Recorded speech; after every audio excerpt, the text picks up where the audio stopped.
এগৰাকী অসহায় বৃদ্ধা 4 বছৰ ধৰি শৰীৰত কৰ্কট ৰোগ চিকিৎসা কৰিবলৈ অৰ্থৰ অভাৱ ৰাইজ অথবা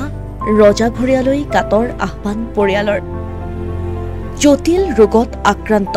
মেৰাপানীৰ এইগৰাকী আইতা বিগত 4টা বছৰে দেহত কঢ়িয়াই ফুৰিছে কৰ্কটৰ দৰে এক মাৰাত্মক ৰোগ কিন্তু অৰ্থৰ অভাৱত চিকিৎসাৰ পৰা বঞ্চিত হ'ব লগা হৈছে মাইকলী গগৈ নামৰ এইগৰাকী বৃদ্ধা মেৰাপানীৰ নৱগ্ৰাম বিজয়পুৰ গাঁৱৰ বাবু গগৈৰ পত্নী মাইকলী গগৈৰ শৰীৰত কেঞ্চাৰ ৰোগ ধৰা পৰাৰ পাছতে মূৰৰ ওপৰত যেন সৰক ভাঙি পৰিছিল দৰিদ্ৰ পৰিয়ালটোৰ দিন হাজিৰা কৰি পৰিয়াল পোহপাল দিয়া মাইকলী গগৈৰ স্বামীও শেহতীয়াকৈ হৃদৰোগত আক্ৰান্ত হোৱাৰ পাছতে পিতৃ-মাতৃৰ চিকিৎসাৰ নামত ঘৰৰ পোহনীয়া গৰু ছাগলীকে আৰম্ভ কৰি খেতি মাটিৰ দৰাও বিক্ৰী কৰি সৰ্বশ্ৰান্ত হৈ পৰিছে তেওঁলোকৰ একমাত্ৰ পুত্ৰ ধনীৰাম গগৈ গুৱাহাটীলৈ নি মাতৃক চিকিৎসা কৰোৱাৰ মন ধনীৰামৰ কিন্তু অৰ্থৰ অভাৱত এতিয়া থমকি ৰব লগা হৈছে পৰিয়ালটো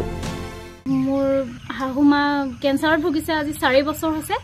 4 বছৰৰ পৰা কেঞ্চাৰত ভুগি আছে তেওঁ এতিয়া বৰ্তমান ধৰা পৰিছে যে ডিমাপুৰত কেঞ্চাৰ হৈছে বুলি তেওঁ কেতিয়া ডিমাপুৰত অলপ দিন লাগিব দেখি গুৱাহাটীলৈ লৈ যাম বুলি ভাবিছো কাইলৈ গতিকে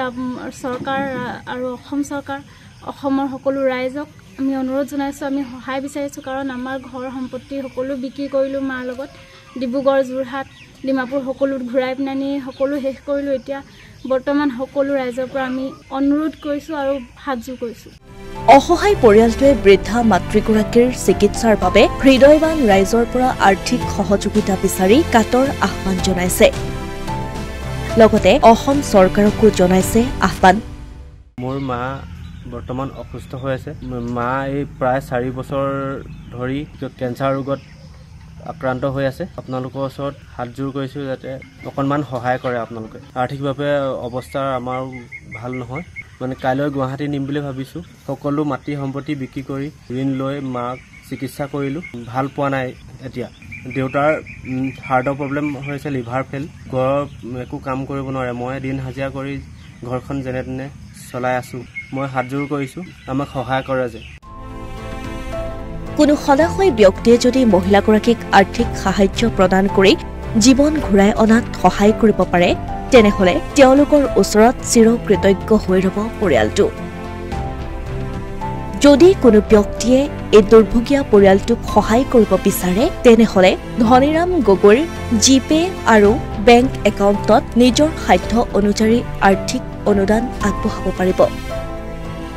আপোনাৰ কণমান সহায়ে হাঁহি বিৰিঙাব পাৰে পৰিয়ালটোত অথবা জীৱন ঘূৰাই দিব পাৰে এইগৰাকী বৃদ্ধাৰ অসমীয়া প্ৰতিদিন ডিজিটেল সংবাদ মেৰাপানী